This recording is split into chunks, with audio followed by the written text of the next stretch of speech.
subscribe! So yun guys, no, again, what's up? Welcome back to my YouTube channel, ang Kalbong Ibon TV. So kung bago ka pa lang sa aking YouTube channel, please wag mong kalimutan pindutin ang subscribe button. Pati na rin ang notification bell para updated ka sa mga susunod ko pang mga videos. Ayun, so matagal-tagal tayo lang upload.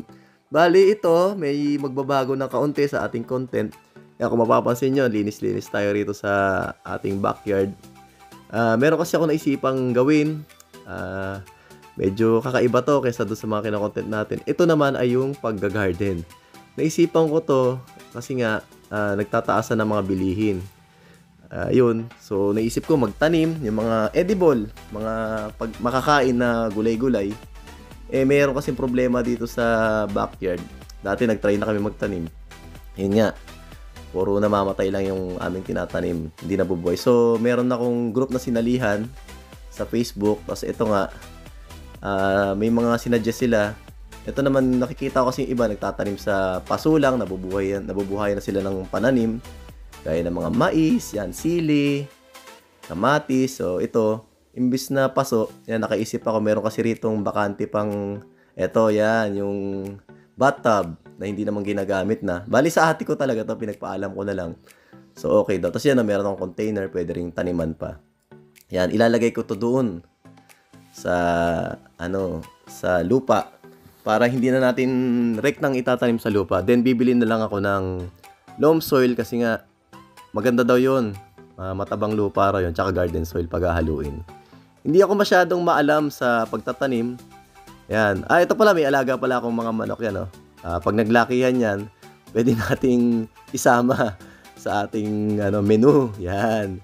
So, pangkatay talaga yan, yung mga sisiw ko na yan, pag lumaki.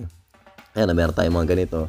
Bala ko dyan magtanim ng papaya, sili, malunggay, tanglad, no? Diba? May pang tinola na. Kasi, ang mahal na ng bilihin ngayon. So, mas maganda kung ganun nga. Hello po, magandang araw. Tanong ko lang po, ba't kaya ganun? Itong lupa kasi na to, nagtatanim kami dati nung misis ko nung pandemic. Kasi nga, maraming free time. Pero na-observe namin dati dito, nagbungkal na kami dyan, tsaka doon gumawa kami ng 2 layer. Lahat ng itanim namin nabubuhay naman. Ang kaso lang, pagka tumaas lang ng kaunti, natutuyot siya hanggang sa namamatay. Dati may tanim din ako dyang saging, bigay ng kapitbahay. Tumaas lang ng kaunti, alaga naman sa dilig. Tapos di ba pagka ganito ang lupa, yan, kasi tinatambakan namin to ng yan, yung mga nabubulok na kahoy. Galing yan sa dito sa puno ng mangga. Yan kasing puno na yan, tinatabas-tabasan yan kapag nakikiusap yung kapitbahay na lumalagpas na sa kanila yung mga sanga, tapos yung mga dahon nahuhulog daw sa bubong nila. Yan, so pag tinatabasan yan, dito na lang nilalagay yung mga sangang pinuputol tsaka mga dahon. So nabubulok. Ito siya, oh. Marami naman siyang bulate, earthworm. So dapat healthy yung lupa, di ba? Kaso ba't ganun? Kaya ito, may pinaplano na ako. Dito ko sana ilalagay na yung tanim. Lalagyan ko yun ng lupa na garden soil tsaka loam soil. Diyan ko ililipat yung mga seedlings namin kaysa dito. Hingi po ako ng advice kung bakit kaya ganun yung lupa na to. Lahat ng itanim namamatay. Gaya nitong atis, oh.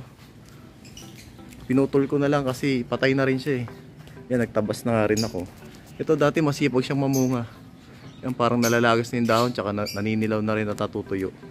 Yun lang po. Salamat.